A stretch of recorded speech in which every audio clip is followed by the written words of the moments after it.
Hey there, I reckon this video probably applies to everybody unless there's somebody out there who's only eating food that is prepped and cooked in your own kitchen 100% of the time. And what I'm talking about is just that, cooking at home and cooking in your own kitchen from scratch, from natural and unprocessed foods. And when you do that, it has a number of utilities in the sense that it does a number of things. One is that you then know exclusively what's in that dish. However simple and complex that dish may be, you know down to the oil, down to the dressing, down to the herbs, seasoning, spice, exactly what constituted that recipe. And at that point, you're not outsourcing your health to convenience food or the takeaway store on the corner, because you've made it at home with natural ingredients from scratch and with love.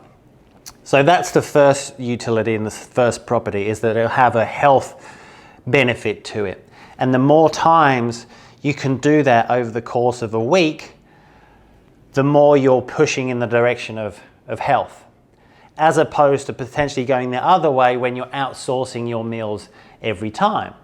Whether that's convenience food, dial-in food, grab-and-go food, that stuff can get a bit icky around whether it's health compliant or not.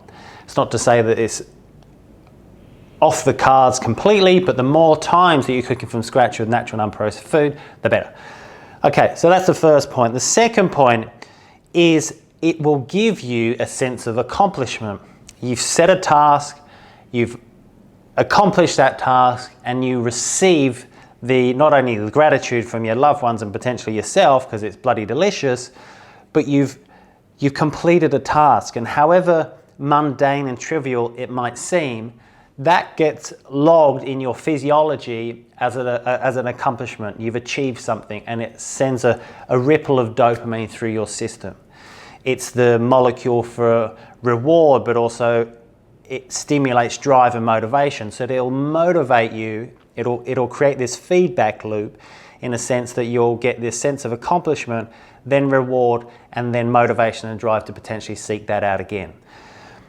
The other thing that it'll do is that it'll acquire you or increase your skill around cooking. Cooking is a skill, is a craft, is a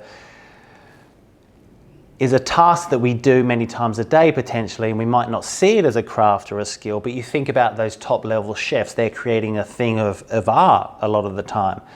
We don't have to be 5-star Michelin style chefs, we're just home cooks, we're cooking for our friends and loved ones and family. It doesn't have to be fancy, but what I'm saying is the more times we do that, i.e. the more repetitions, the better we can become at that thing.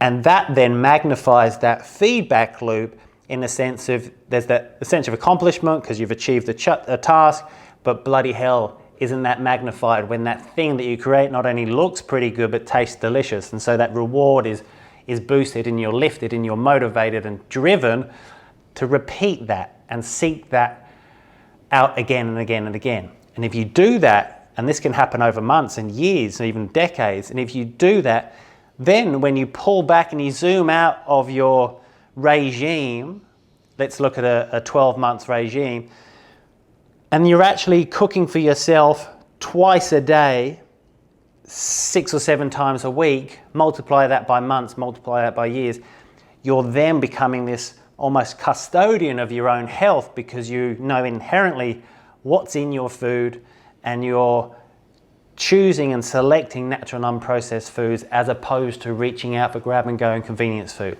And that will, as I said, drive you in the direction of health and longevity. All right, thanks for listening.